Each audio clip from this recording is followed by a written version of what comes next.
Hello, good morning, students. How are you? I hope you all are good. So, students, let's start chapter number 5 and part 2. In previous lecture, we have already studied about natural resources, renewable resources, and non-renewable resources. So, renewable resources वो होते हैं जो कि क्या कहते हैं एक certain time के आफ्टर सर्टेन टाइम जो है या तो वो फिनिश होते ही नहीं है, कंटिन्यू जो चलते रहते हैं, ख़त्म ना हो, तो वो रिन्यूएबल रिसोर्सेज हैं। ठीक है। और नॉन रिन्यूएबल रिसोर्सेज है कि जो एक बार ख़त्म हो जाते हैं और दोबारा उनको रिप्लेनिश नहीं किया जा सकता, हमें दोबारा से वो चीज़ नहीं मिल सकती है। और रिन्यूएबल रिसोर्सेज में क्या है, अगर ख़त्म हो जाते हैं रिसोर्सेज तो उन्हें दोबारा हम लोग प्राप्त कर सकते हैं। ठीक है।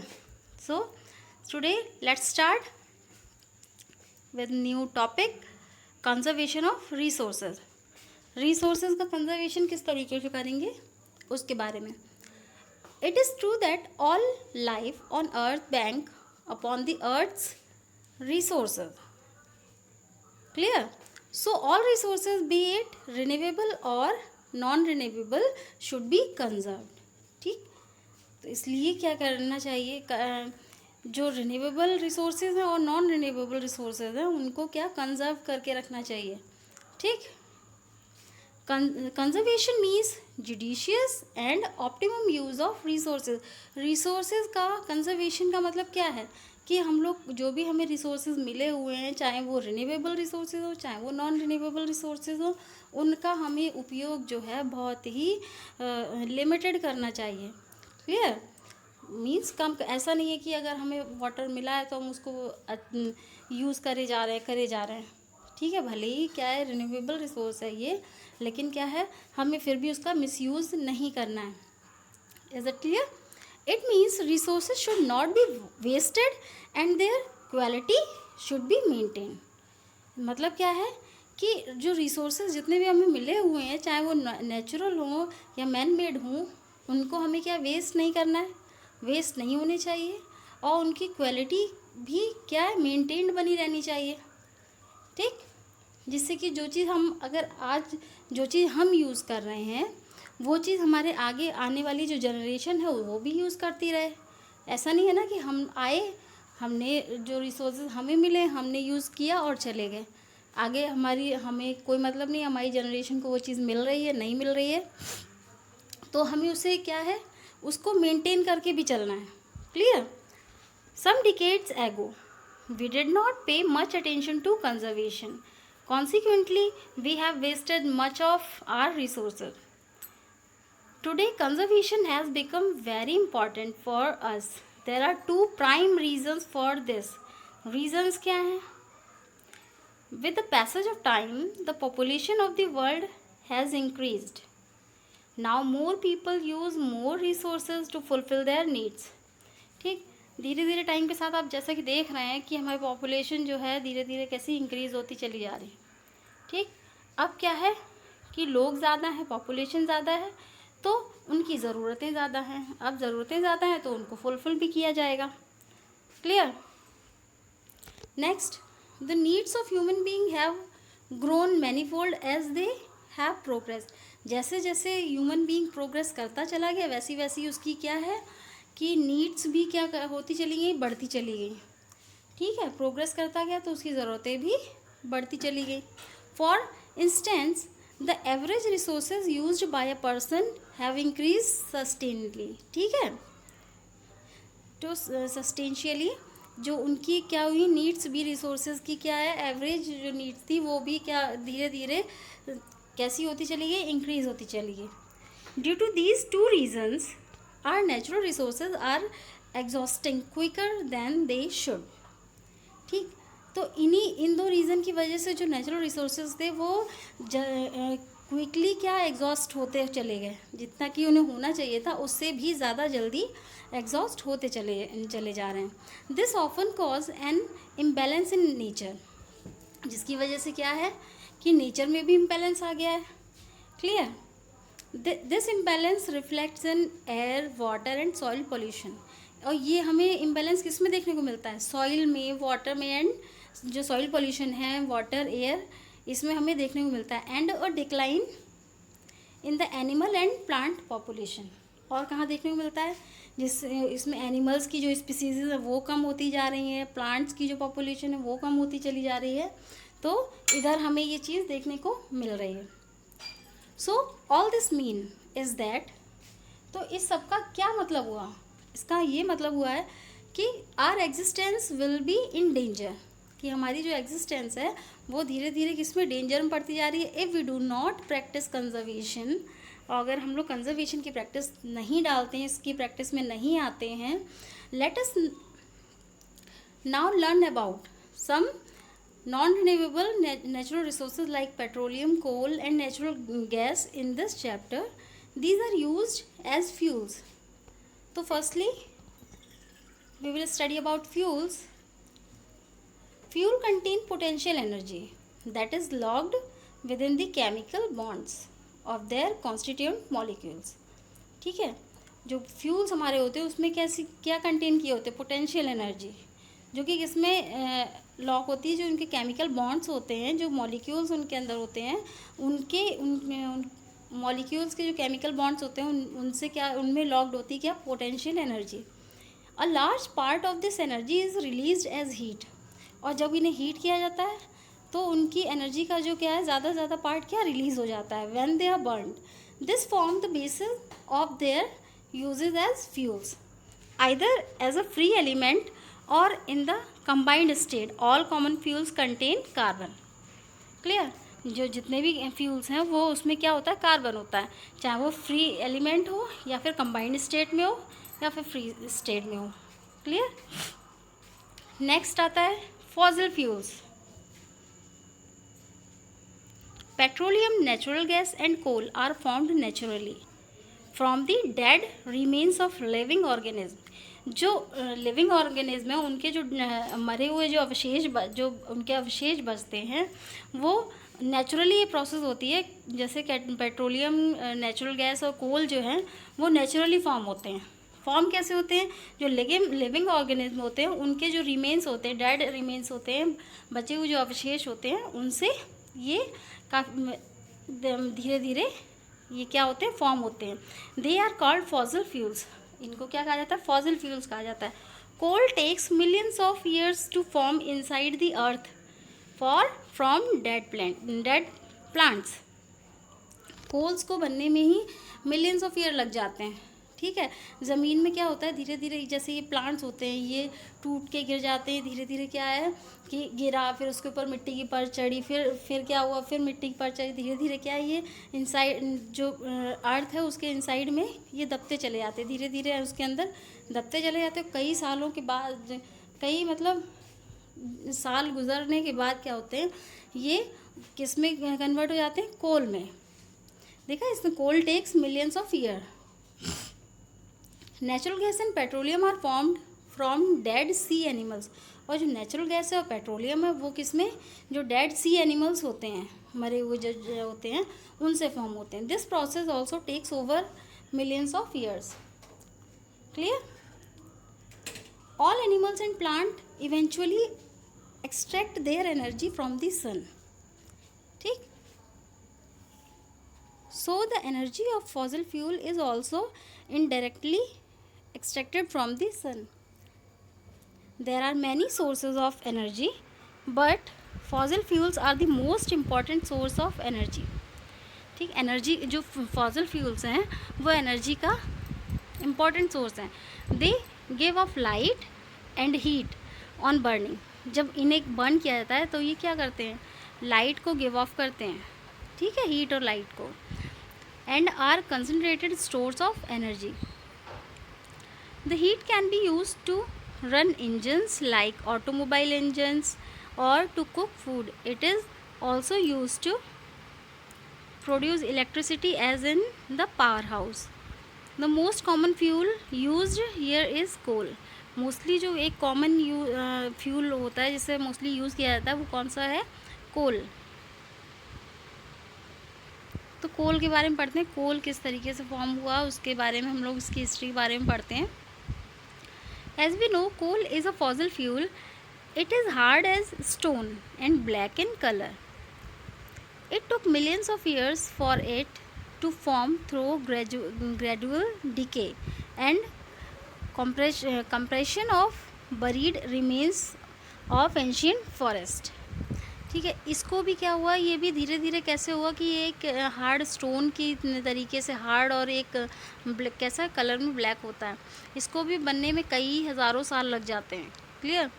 ठीक, किस कैसे बनता है कि फ्रॉम ग्रेजुअली जो डिके प्लांट्स होते हैं और कंप्रेशन ऑफ बरीड जो रिमेन बच जाते हैं, एंशियंट फॉरेस्ट जो मतलब बहुत एंशियंट फॉरेस्ट हुआ करते थे, उनको क्या हुआ धीरे धीरे जब वो टूटे ज़मीन में फिर धीरे धीरे उन पर लेयर चढ़ती चली गई मिट्टी की, और हज़ारों साल ऐसे जब बीत गए उनको अंदर दबे, ठीक है, उनको दबे हुए, तब वो किस में कन्वर्ट हो गए, कोल में कन्वर्ट हुए।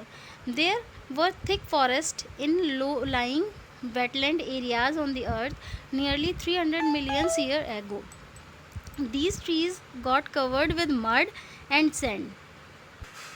अब यहाँ पे आपको इसकी हिस्ट्री बताई जा रही है कि ये किससे क्या हुआ कि when they died, जब ट्रीज़ जो क्या हुआ कि these trees got covered with mud and sand when they died.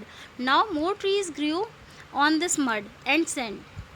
धीरे धीरे क्या हुआ कि जब ये ट्रीज़ क्या हुए कि दब गए मिट्टी और सैंड के नीचे, मतलब टूटने के बाद उसके ऊपर क्या हुआ कि फिर से कुछ नए ट्रीज़ क्या हुआ ग्रो हुए उन्हीं मड और सैंड के ऊपर। They got covered when they died. उसके बाद फिर जब वो डाइट हुए टूट गए और उसके दो दब गए। At times volcano and earthquake also buried all trees deep down in the earth. और फिर उसके बाद जब वॉल्केनो आए या फिर अर्थक्वेक आए तो फिर से क्या हुआ ये और अंदर चले गए। ऐसी ये प्रोसेस होती चली गई। This process continued for hundreds of years. और ये कंटिन्यू जब कई सालों तक ऐसी प्रोसेस हुई। The high pressure and high temperature inside the earth. अब अर्थ के नीचे हाई प्रेशर जब हाई टेम्परेचर उनको जब मिला, ठीक है, gradually converted the buried vegetation into coal. तो जो दबा हुआ जो जितना ही प्लांट्स वगैरह थे ये किस में कन्वर्ट हो गए, कोल में। The process of conversion of wood into coal in the absence of air is called carbonisation.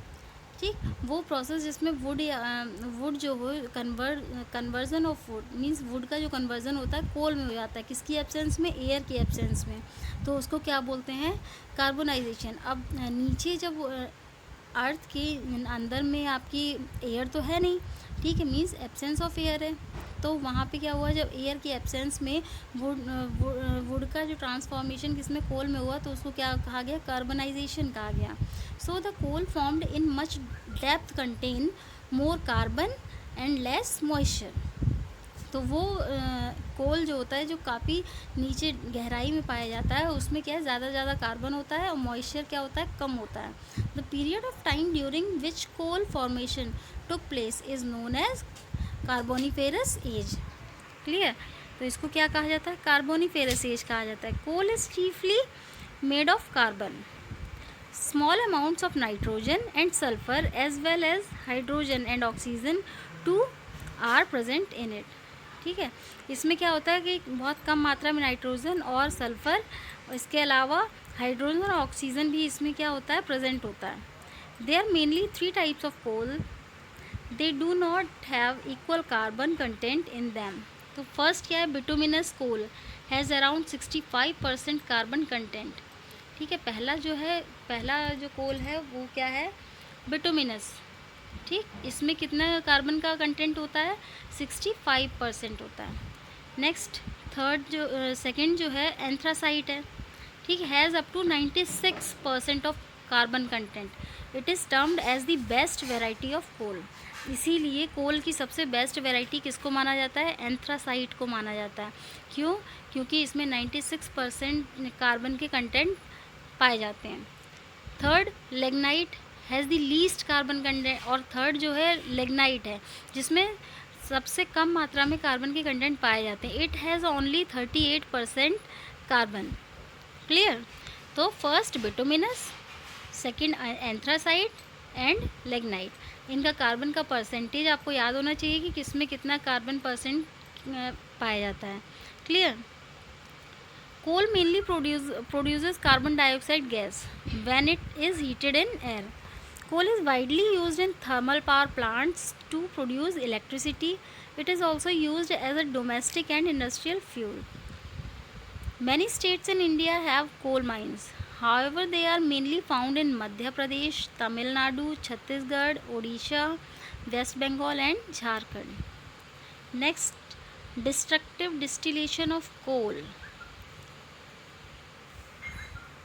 In destructive distillation of coal, coal is heated strongly to 1000 degrees centigrade in the absence of air.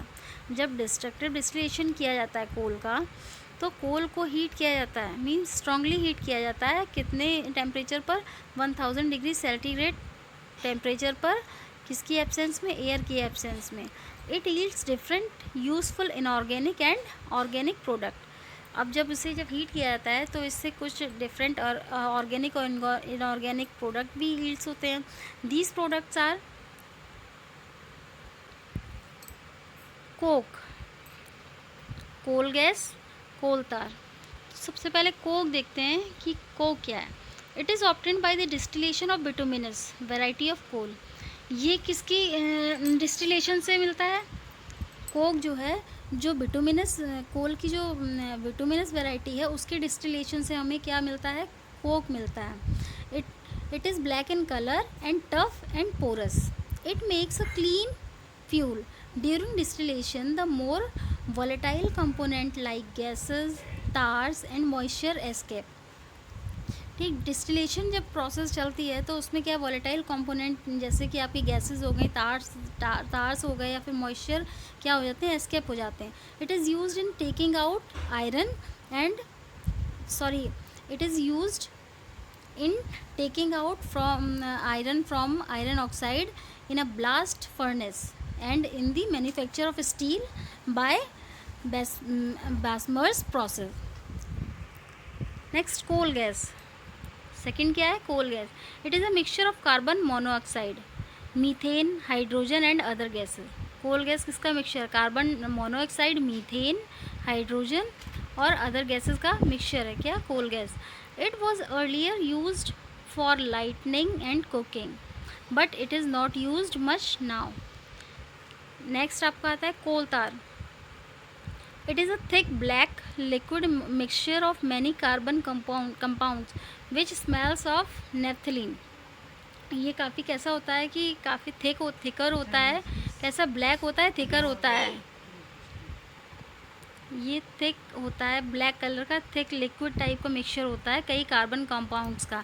Which smells, जिसकी smell किसकी? Naphthalene की तरह smell होती है। Distillation of कोल तार yields several fractions that include toluene, xylene, benzene, naphthalene, anthracene etcetera. Clear.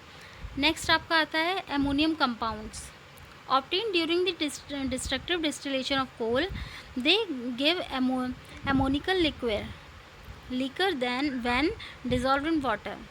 जब destructive distillation जो होता है कोल का, तो अब क्या होता है? क्या देते हैं ये? उनसे क्या हमें मिलता है? Ammoniacal liquor when dissolve in water. जब वाटर में डिजॉल्व किया जाता है तो क्या मिलता है? Ammoniacal liquor. अब यहाँ पे आपका एक एक्टिविटी दी है to demonstrate destructive distillation of coal. देखिए इसको देखते हैं क्या है ये। Get two boiling tube X and Y. यहाँ पे दो बॉइलिंग ट्यूब दे रखे हैं, फिगर में आपको दिखाई गई हैं, X and Y. Put some powdered coal. अब इनमें क्या है? कुछ देखिए ब्लैक सा आपको दिखाया, दोनों में ब्लैक सा। ये जो दिखाया जा रहा है यहाँ पे ब्लैक, ये क्या है? पाउडर फॉर्म में, मतलब कोल की पाउडर फॉर्म जो है इन्होंने एक्स ट्यूब में और half filled tube Y with water. पहले इन्होंने एक्स में ले लिया है और एक जो वाई वाला ट्यूब है उसमें इसको वाटर से हाफ फिल कर लिया है। Clear. Now set them as shown in figure. Heat powdered coal in X tube strongly. अब इन्होंने क्या किया है? जो पाउडर जो फॉर्म में जो एक्स ट्यूब में जो इन्होंने सिर्फ पाउडर भरा हुआ है उसको स्ट्रांगली इन्होंने क्या किया? हीट किया है।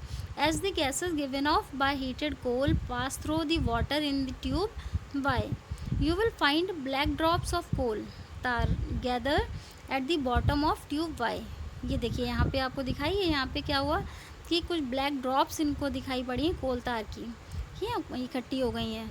The ammonium compound will dissolve in water in tube Y. अब जो ट्यूब वाई में जो वाटर था उसमें क्या हुआ, उसमें अमोनियम कंपाउंड क्या हो गए, डिज़ोल्व हो गए वाटर में। Nevertheless coal gas will pass through the water and rise up at the end of the open tube. It can be lighted.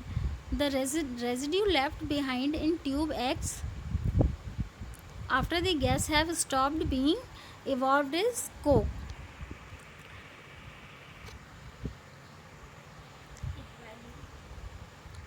Next come to petroleum.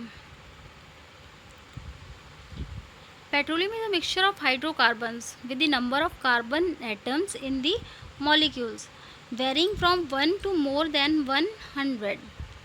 Petroleum जो है hydrocarbons का mixture with the number of carbon atom in the molecules varying from 1 to more than 100. Different component in petroleum are segregated and utilised in different veg.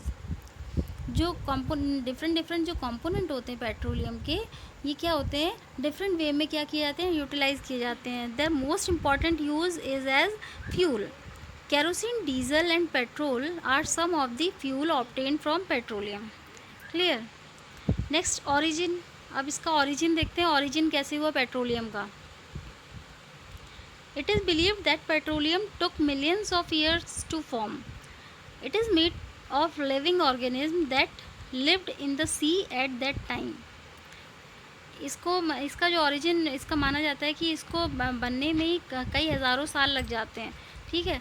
अब जैसा कि हम लोगों ने पहले पढ़ चुके हैं, ऊपर हम लोगों ने पढ़ा कि जो सी जो होते हैं, एनिमल्स होते हैं, जब वो डाई हो जाते हैं धीरे धीरे, तो उसमें उनसे ही क्या है, हमें पेट्रोलियम या फिर जो वो है वो हमें केरोसिन वगैरह ये सब जो है गेन होते हैं. क्या होता है, it is made of living organism. ये किससे बनता है, living organism that lived in, जो कि कहाँ लिव करते हैं, सी में. ठीक है, जो कि समुद्र में रहते हैं. The bodies of these organism settled on the sea bed. अब जब ये क्या हो जाते हैं, डेड हो जाते हैं, मर जाते हैं, तो इनकी बॉडी जो होती है ये कहाँ, सी के जो बिल्कुल नीचे तल में सेटल डाउन हो जाती हैं. व्हेन दे डाइड, जब ये डाई हो जाते हैं. And their body got covered with sand and clay. और जब वो नीचे सेटल डाउन हो जाती है तो धीरे धीरे उनकी बॉडीज़ के ऊपर क्या, सैंड जमा हो जाती है और क्ले जमा हो जाती है. Pressure and heat changes the dead organism into petroleum. और धीरे धीरे कई हज़ारों साल तक जब ये दबे रहती हैं, इनकी बॉडीज़ जो होती हैं सैंड वगैरह के नीचे जब दबी रहती हैं, तो उसमें क्या, प्रेशर क्रिएट हो जाता है और हीट क्रिएट, और उन्हीं प्रेशर और हीट से क्या हो जाता है, ये चेंज हो जाती है इनकी डेड बॉडीज़. किस में चेंज हो जाती है, पेट्रोलियम हाइड्रोकार्बन्स. किसमें कन्वर्ट हो जाती है, पेट्रोलियम हाइड्रोकार्बन्स में. अकरेंस, तो ये तो इसका ओरिजिन हो गया. Next, occurrence. The world's first oil well to yield petroleum was dug in Pennsylvania. ठीक है, पेंसिल्वेनिया USA इन 1859. तो वर्ल्ड में सबसे पहले जब ऑयल वेल क्या किया गया, डग किया गया, खोदा गया, जहाँ पे मतलब एक ऐसा जो सबसे पहले वर्ल्ड में सबसे पहले एक ऑयल वेल को क्या किया गया, जहाँ ऑयल मिला, ठीक है, डग किया गया. कहाँ पे, पेनिसिल्वेनिया USA में पेनिसिल्वेनिया नाम की एक जगह है जहाँ पे सबसे पहले इसको क्या किया गया, खोदा गया.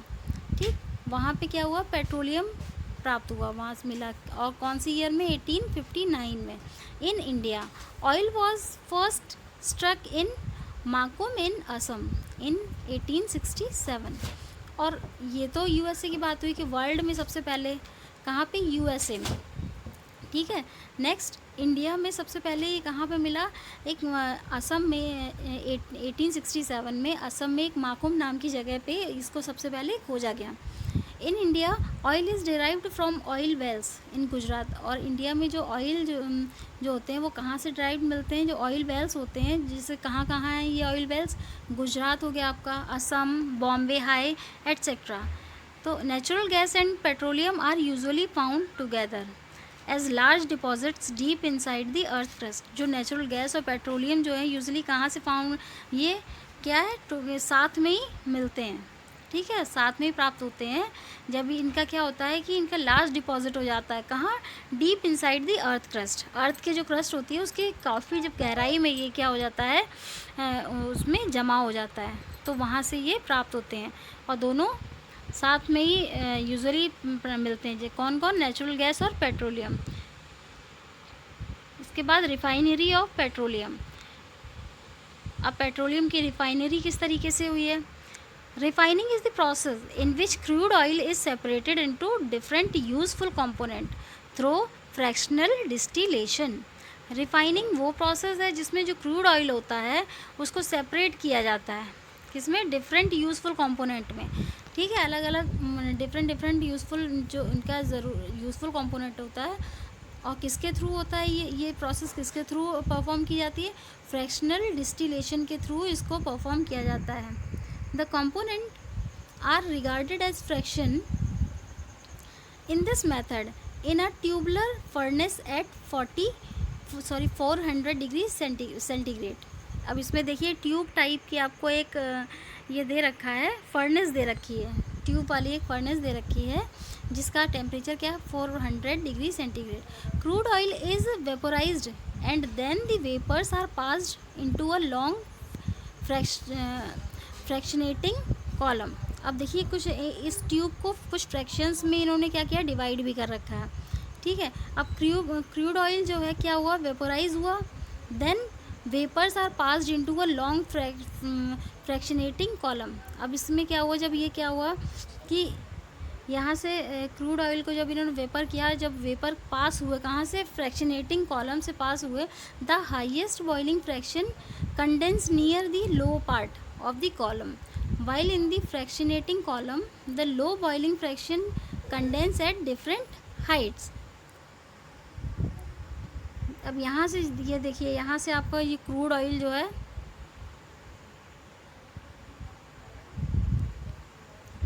the uncondensed gas escape through an outlet situated at the top of the column. During refining the various fraction of petroleum obtained and their uses are given in below. अब ऊपर जो आपको दे रखा है उसमें देखिए फ्रैक्शंस जो दे रखे हैं, किसके, पेट्रोलियम के फ्रैक्शंस और उनके यूजेस दे रखे हैं।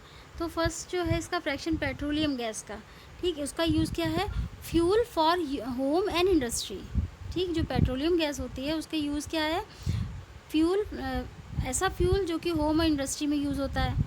नेक्स्ट सेकंड क्या है, पेट्रोलियम एंड नेफ्थलीन, इसका यूज़ क्या है, ऐसा फ्यूल जो automobiles, aviation industries, solvent of dry cleaning, chemicals for plastics and insecticides के लिए यूज़ होता है। नेक्स्ट केरोसिन जो फ्रैक्शन है उसका जो फ्यूल है वो जेट एयरक्राफ्ट के लिए और होम्स के लिए यूज़ होता है। Diesel oil fuel for heavy motor vehicles, railway engines, generator and pumps के लिए यूज़ होता है। Fuel oil fuel for ships and industrial fuel for boilers, furnace etcetera. Clear. Second जो फ्रैक्शन है आपका, सॉरी सबसे लास्ट जो सिक्स्थ फ्रैक्शन है, रेजिड्यू। तो इसमें क्या है, इसमें भी 3 पार्ट में डिवाइड है, lubricant oil, paraffin wax and bitumen. तो फर्स्टली जो है वो किसके लिए यूज़ होता है, जो लुब्रिकेंट ऑयल है, lubricant for machines for making polish and waxes, और जो पैराफिन वैक्स है वो for making candles, ointment, vaseline, grease, shoe polish, wax papers and water proofing. और थर्ड जो बिटुमिन है वो for surfacing roads and for making paints and weather proofing material. Clear. तो ये तो आपका पेट्रोलियम का जो भी जितना था इसकी हिस्ट्री वगैरह जो थी वो सब थी। इस आई होप आपको ये समझ में आया होगा। इसके बाद का जो टॉपिक है वो हम नेक्स्ट लेक्चर में क्लियर करेंगे। चलिए, ओके, बाय बाय।